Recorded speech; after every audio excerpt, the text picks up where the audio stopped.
गुरुदेव का सानिध्य मुझे मिला है। सभी को मेरा प्रणाम। कि अगर जीवन में आपको कोई रोकने टोकने वाला है तो शुक्र मनाइएगा।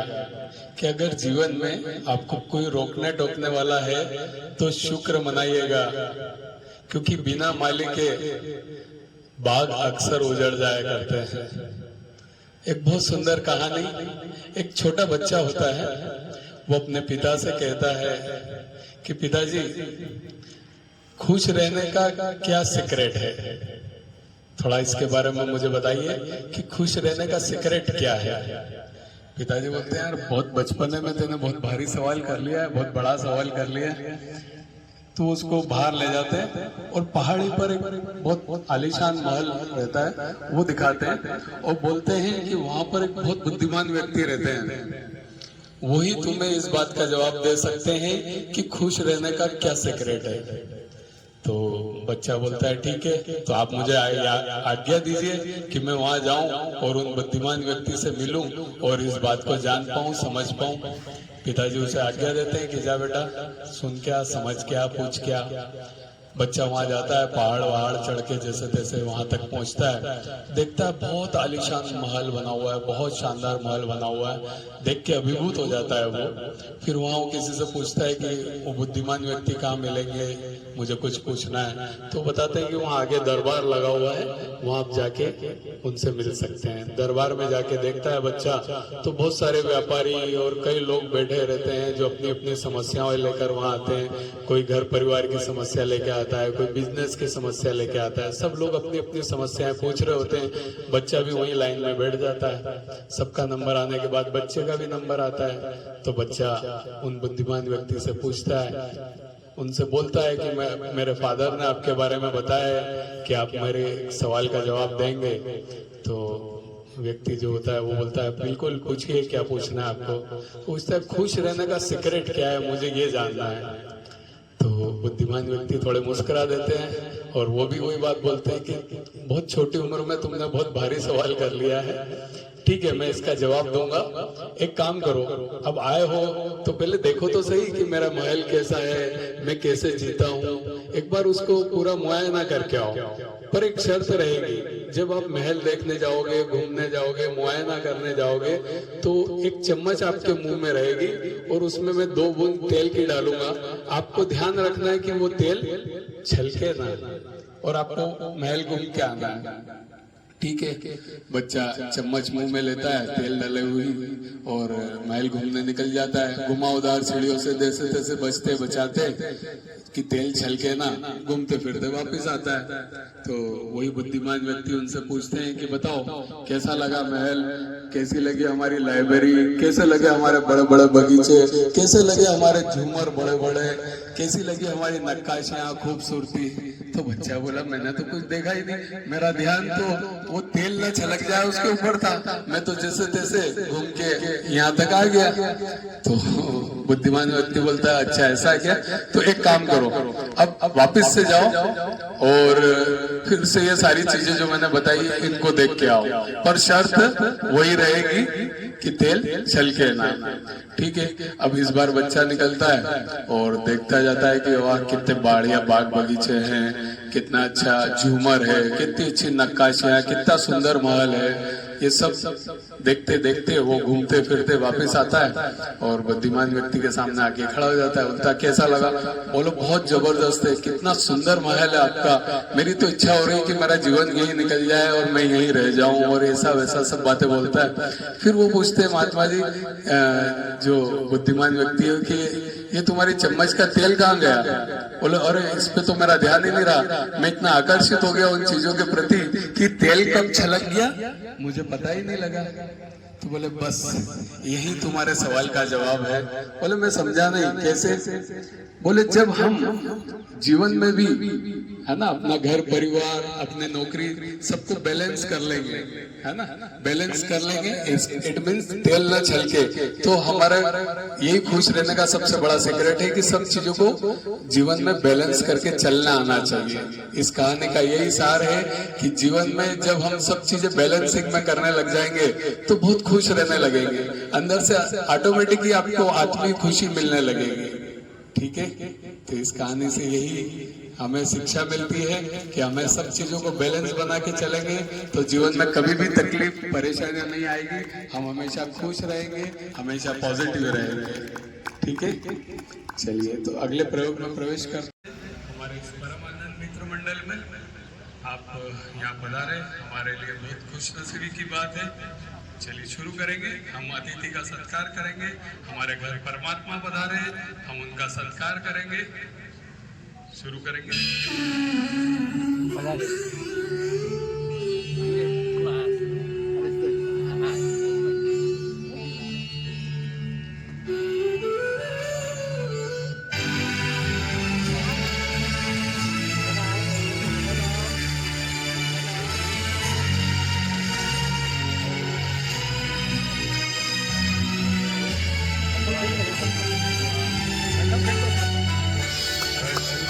केशवं कृष्णदामोदरं नारायणं जानकीवल्लभम्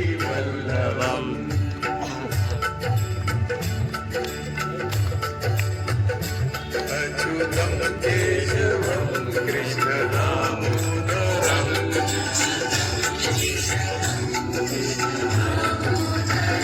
रामनारायणं जानकीवल्लभम्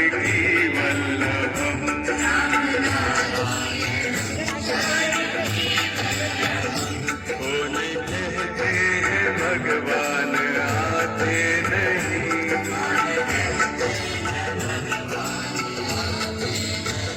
तुम मीरा के जैसे बुलाते नहीं, मीरा के जैसे बुलाते नहीं।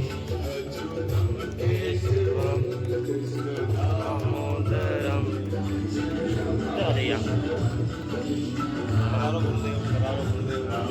नारायणं जानकीवल्लभं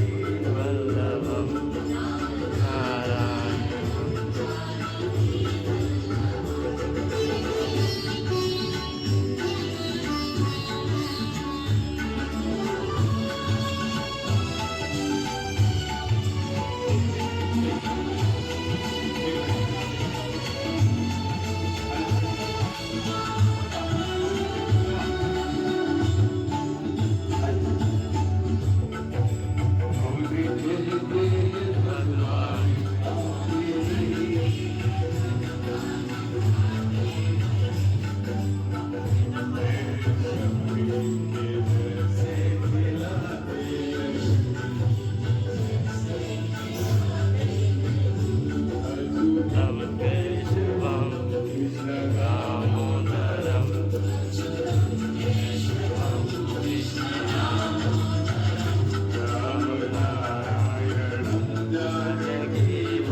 दिनेश जी मालपानी जी हमारे गुरुदेव का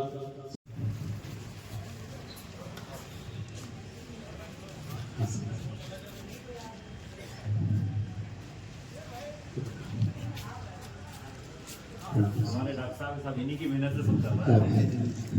सबकी मेहनत है भैया, एक की कुछ नहीं होती। आनंद भगवान सर्वानन शिरोग्रीवा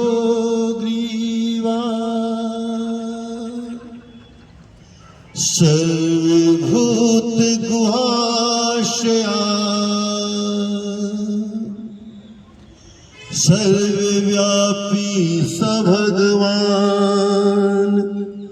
तस्मात् सर्वगता शिवा। मंचासीन योग शिक्षक एवं मित्रों,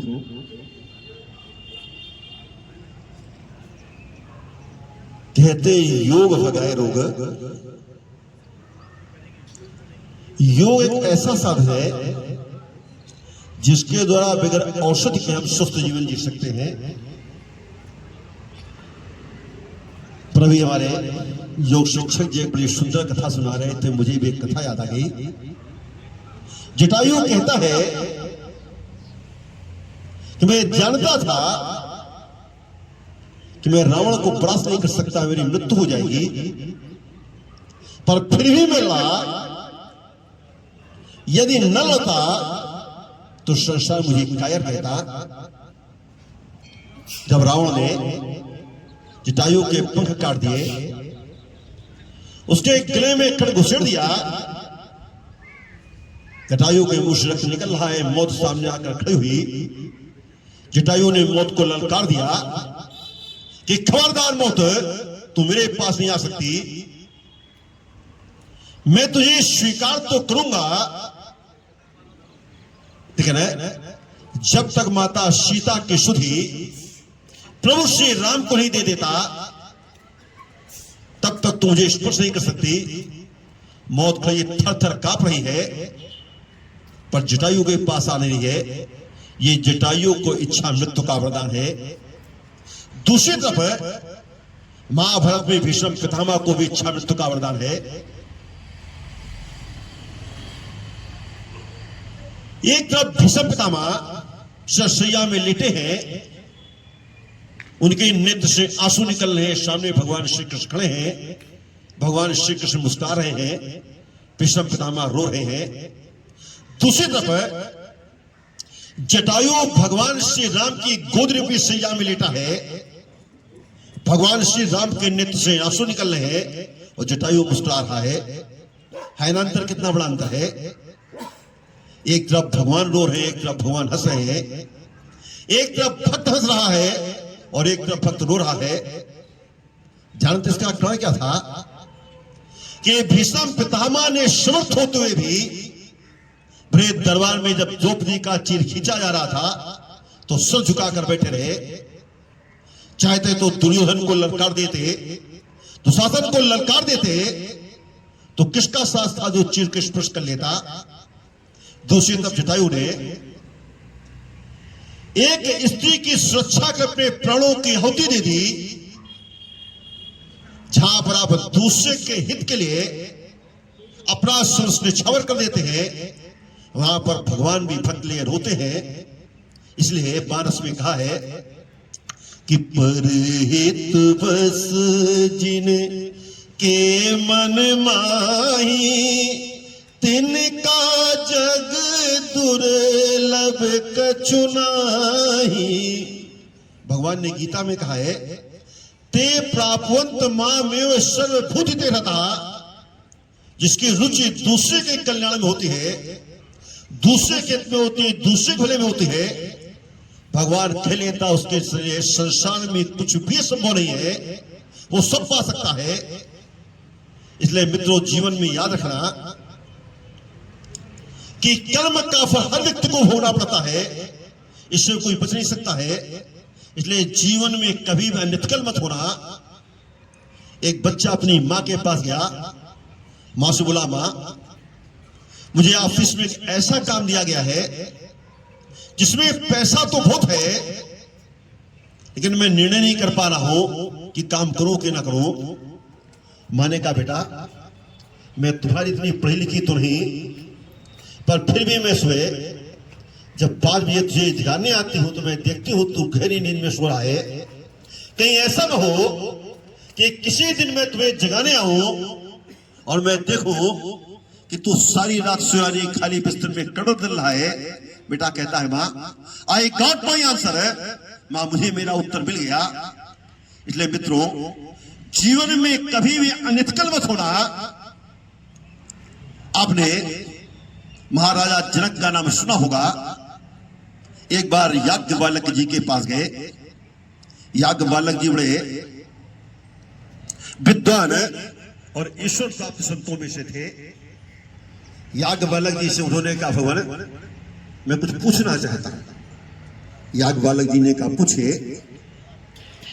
महाराज जनक ने प्रश्न किया, भगवान बताइए कि आदमी किसके प्रकाश में काम करता है।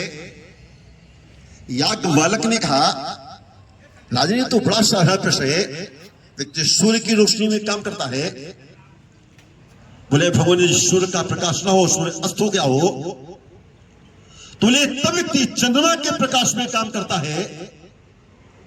बोले, भगवान यदि सूर्य और चंद्रमा दोनों न हो, गहरा अंधकार हो, तब आदमी किसके प्रकाश में काम करता है।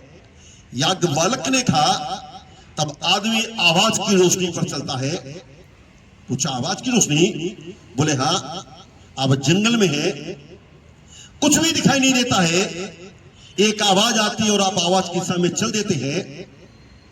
महाराज जनक ने कहा, भगवान जहां पर सूर्य का प्रकाश भी ना हो, चंद्रमा का प्रकाश ना हो, अमावस की रात हो, आवाज की भी रोशनी न हो, तो आदमी किसकी रोशनी में काम करता है।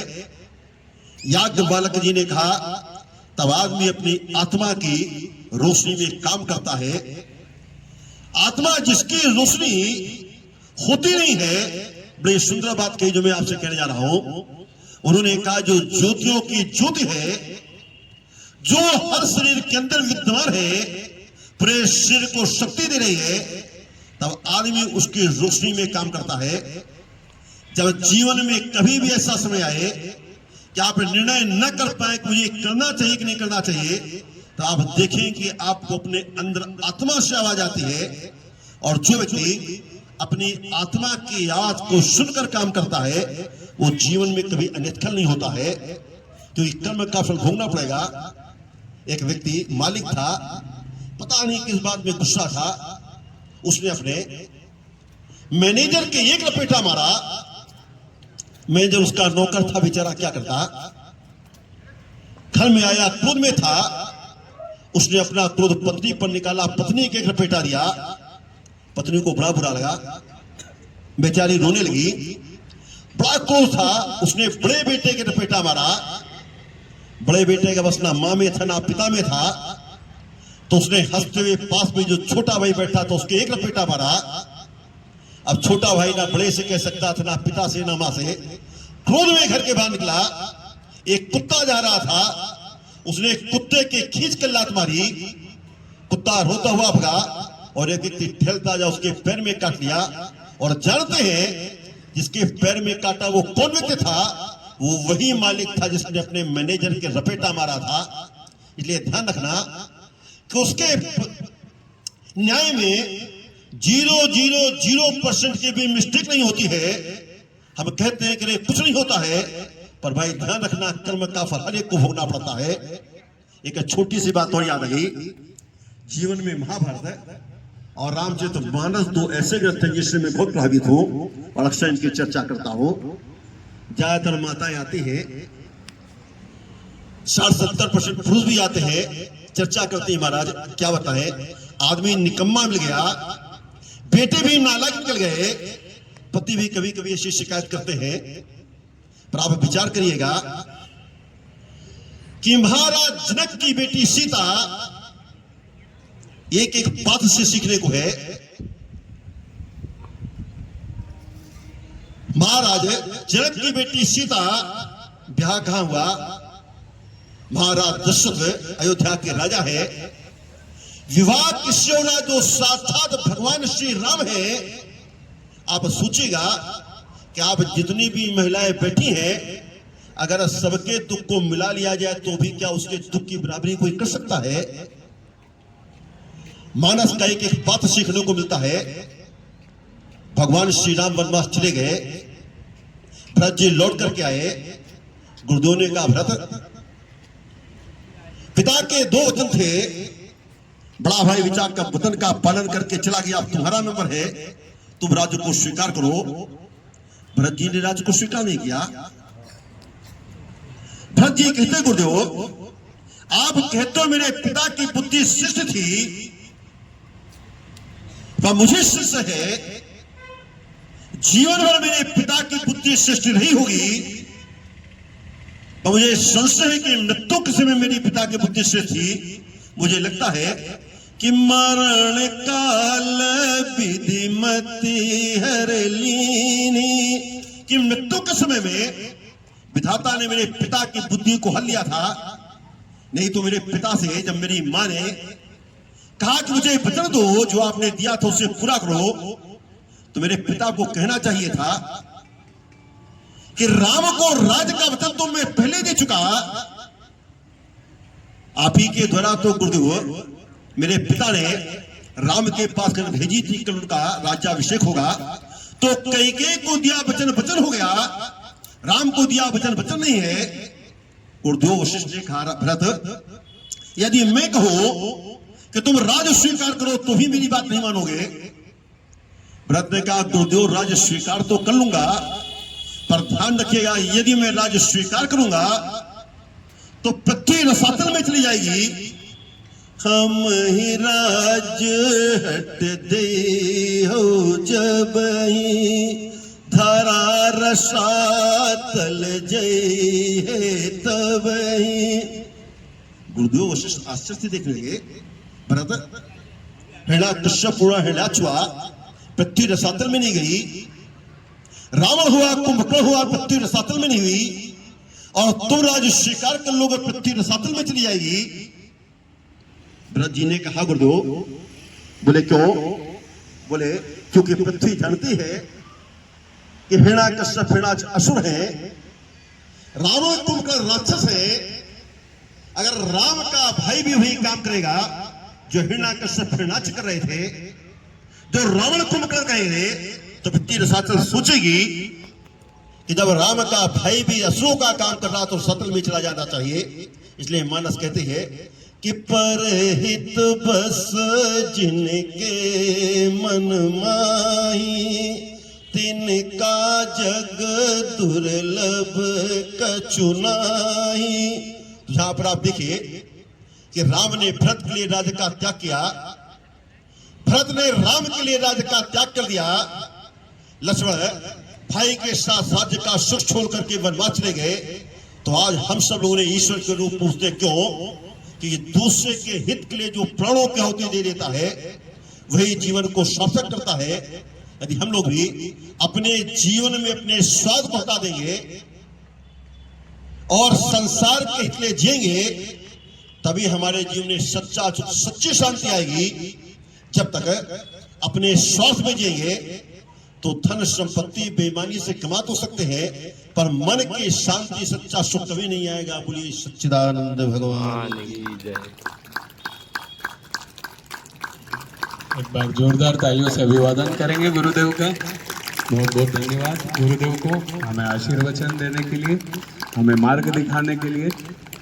और हम अगले प्रयोग में प्रवेश करेंगे। सभी लोग अपने स्थान पर खड़े हो जाएंगे।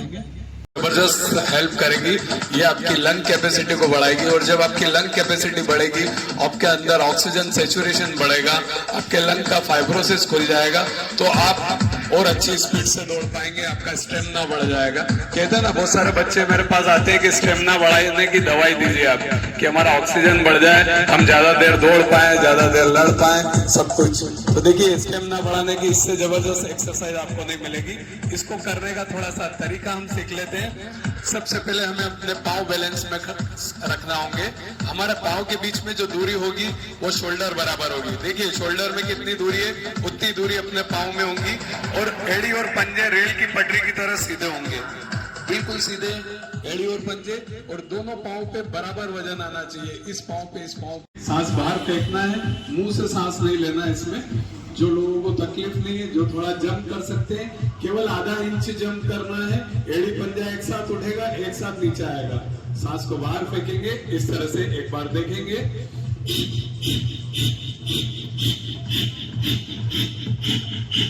ओके, कर लेंगे सभी। तो बैलेंस में खड़े हो जाइए, थोड़े से घुटने बेंड होंगे अपन जब जंप करेंगे, और एड़ी पंजे एक साथ उठेंगे। शुरू करेंगे एक साथ सभी।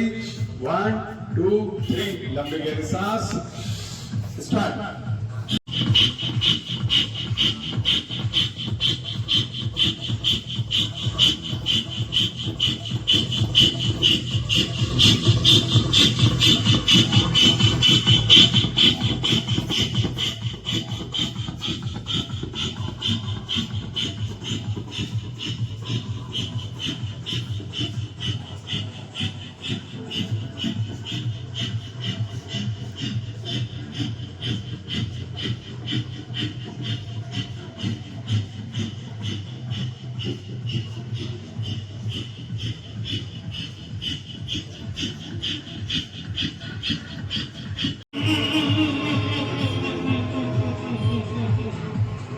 लंबी गहरी सांस।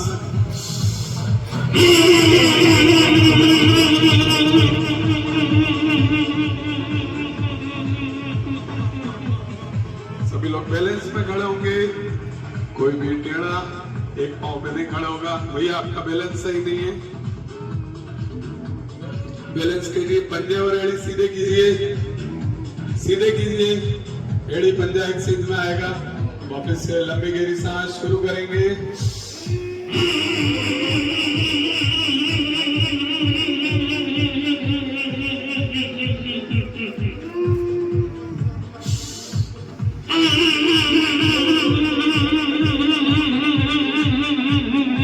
तेजी से जोर से थपथपाना है। हमारे ब्रेन के अंदर पतली पतली वेसल्स होती हैं, इनमें ब्लड फ्लो बढ़ता है, ऑक्सीजन सैचुरेशन बढ़ता है, हमारे मन में, हमारे दिमाग में अच्छे अच्छे विचार आएंगे, पॉजिटिव। सांस भरते हुए पंजों के बल आएंगे, सांस को रोक कर रखना है। शुरू करेंगे, लंबी गहरी सांस, स्ट्रेच।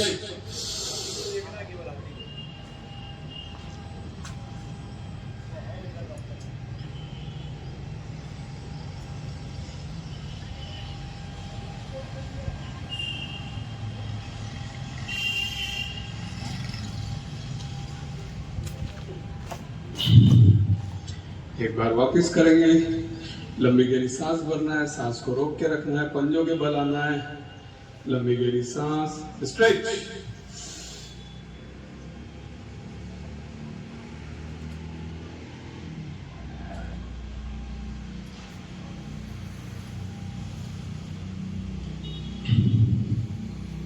एक बार फिर से लंबी गहरी सांस, स्ट्रेच।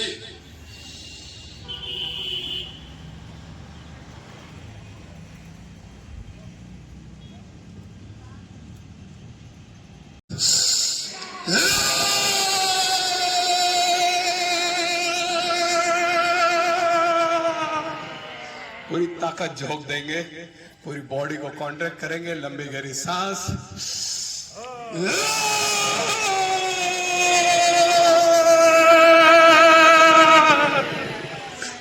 बहुत बढ़िया। आखिरी आज बहुत सारे लोग हमारे बीच में नए आए हैं, उनको मैं कुछ जानकारी देना चाहता हूं आज। ठीक है, एड़ी पंजों पे बैठना है, कोशिश करें पंजे भी आपके टिके।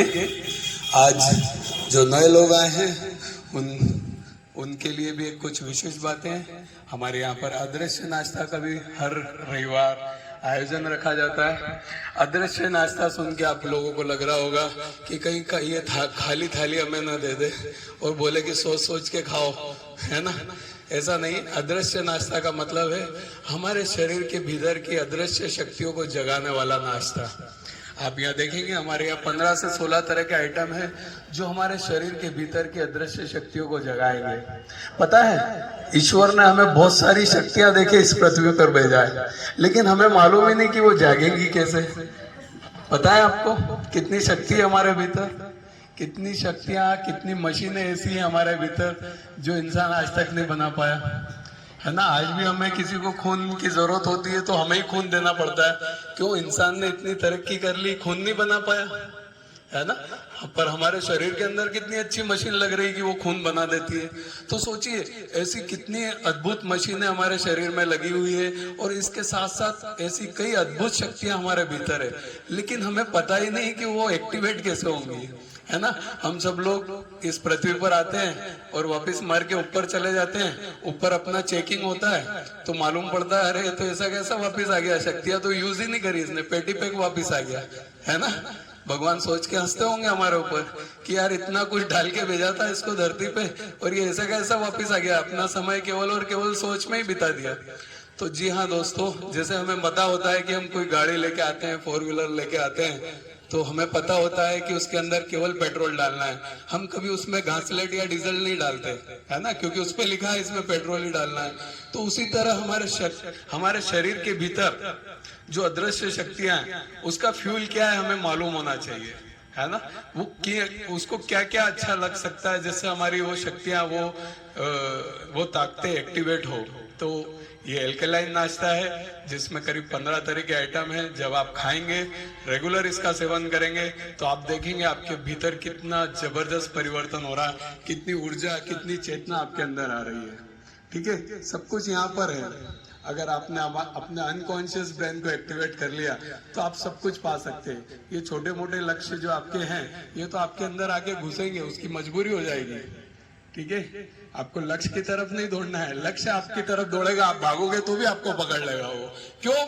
क्योंकि आप इसको एक्टिवेट कर लोगे। जब हम हमारे अनकॉन्शियस ब्रेन, अवचेतन मन को एक्टिवेट कर लेते हैं, थर्ड ब्रेन को एक्टिवेट कर लेते हैं, तो फिर हमें किसी छोटे मोटे लक्ष्य की तरफ नहीं जाना पड़ता है, बल्कि लक्ष्य हमारी तरफ आ जाता है। बहुत सारे छोटे मोटे लक्ष्य लेके चल रहे हैं जीवन में, है ना। मुझे ये बनना है, मुझे कलेक्टर बनना है, मुझे आपको क्या मिलिट्री में जाना है, अग्निवीर बनना है, जो भी है ना। मुझे पतला होना है, कोई बोलता है मेरी शुगर ठीक हो जाए, कोई बोलता है मेरा बीपी ठीक हो जाए, कोई बोलता है मेरे पास अच्छी बड़ी गाड़ी हो, अच्छा बड़ा बंगला हो, कोई चाहता है कि मेरा नाम हो, मेरा रुतबा हो। अरे ये सब मिलेगा भाई, इसको तो एक्टिवेट करो। अब इसको एक्टिवेट करने के लिए इसको खाना क्या चाहिए वो तो दो, है ना। जब हमें यही नहीं मालूम है करेक्ट आहार, करेक्ट एक्सरसाइज और करेक्ट मेडिटेशन, बस ये 3 ही माध्यम, ये 3 ही मार्ग है जिससे हम हमारे इस अनकॉन्शियस ब्रेन को एक्टिवेट कर सकते हैं। और इस धरती पर जो राम हुए, कृष्ण हुए, गौतम बुद्ध हुए, महावीर स्वामी हुए, राधा हुई, सीता हुई, मीरा हुई, वो हम भी बन सकते हैं। हमारे अंदर भी वही ताकत डाल के ईश्वर ने इस धरती पे भेजा है, लेकिन बस हमें वो करेक्ट साधन खोजना होंगे जिससे हम हमारी इन चीजों को, इन चेतनाओं को जगा पाए। सभी को बहुत बहुत धन्यवाद। अगले प्रयोग में प्रवेश करेंगे। अगला प्रयोग हमारा एक नर आए हैं, वो भी हमारे बड़ों से आशीर्वाद लेंगे। अरे अरे सुना जी, आप बड़े हो।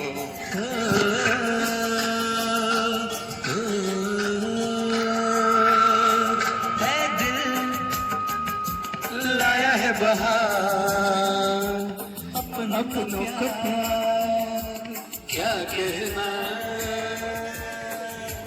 राम राम।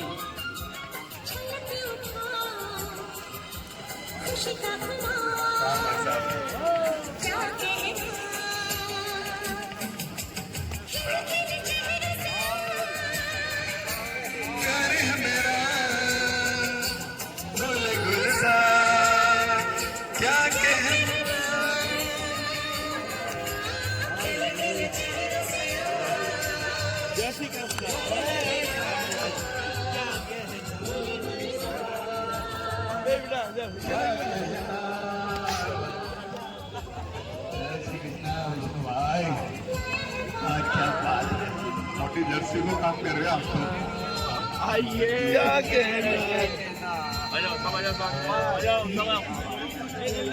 हाँ, आप ग्रुप तो बनाओ, ग्रुप तो बनाओ, ग्रुप बनाओ, मैं आ रहा हूँ।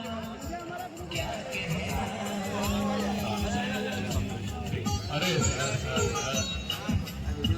मैं तो छोटा बनने का प्रयास कर रहा हूँ, आप फिर मेरे को बड़ा बना देते हो। भंडारी जी पहली बार आए हैं। बहुत बढ़िया, क्या बात है बच्चों, सब लक्ष्यों को पा सकते हो, बस अपने ब्रेन को एक्टिवेट करो।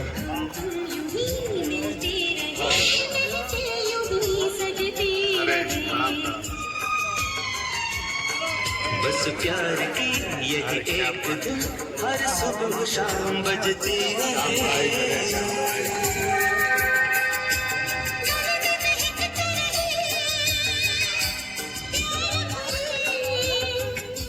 बाहों का क्या कहना,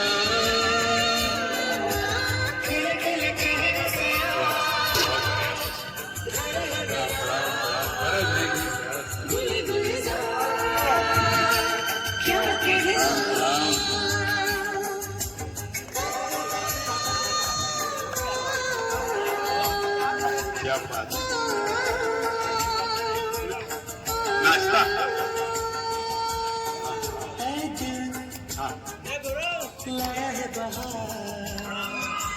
प्रणाम प्रणाम अनिल भैया, अनिल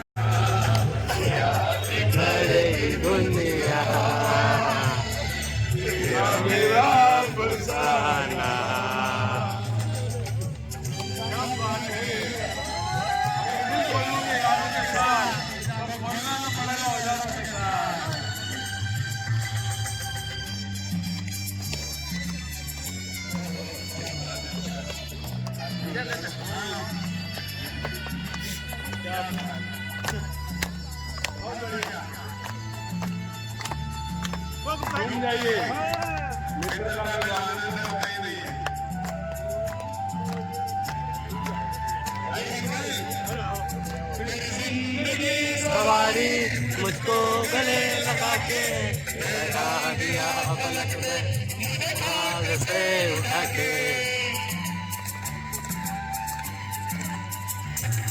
मेरी जिंदगी सवारी मुझको गले लगा के बैठा दिया पलक पे मुझे खाक से उठा के। यारा तेरी यारी को मैंने तो बुरा माना, याद करेगी दुनिया तेरा मेरा फसाना। बहुत बढ़िया।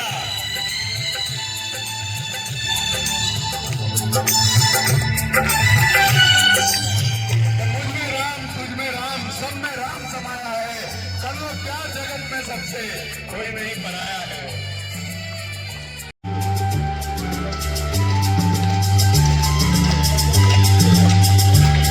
मेरे दिल की ये दुआ है कभी दूर तू न जाए, तेरे बिना हो जीना वो दिन कभी ना आए।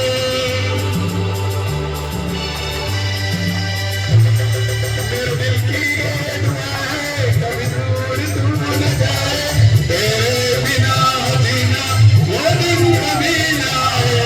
तेरे संग जीना यहाँ,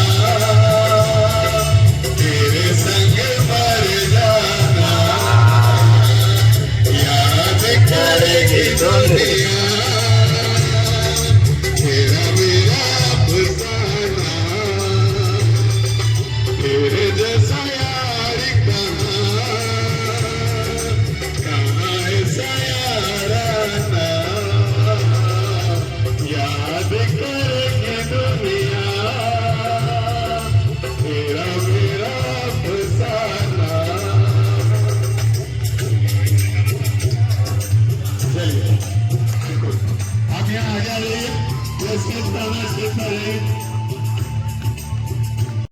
लिए बेकरार हम एक दूसरे से करते हैं प्यार, हम एक दूसरे के लिए बेकरार, हम एक दूसरे के वास्ते मरना पड़े तो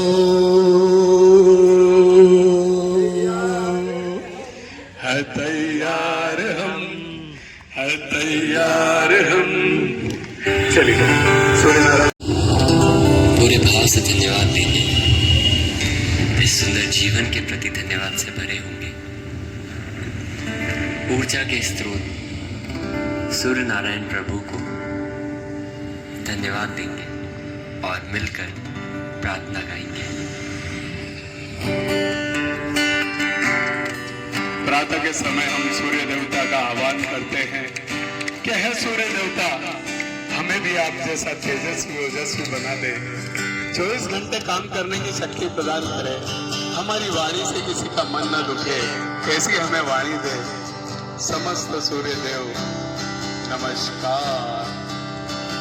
तेरे में जीवन जिसके तेज की महिमा हो। सभी लोग अपने स्थान पर बैठ जाएंगे। जी जी जी जी जी बिल्कुल। सबसे पहले आप गोल पानी से शुरुआत करें, उसके बाद लौकी और फिर फ्रूट और फिर ड्राई फ्रूट और उसके बाद जी जी सभी लोग 6 बजे उठ के नहा के आ रहे हैं यहाँ पर। यही अपने आप में बहुत बड़ी चेतना का उदाहरण है। बिल्कुल।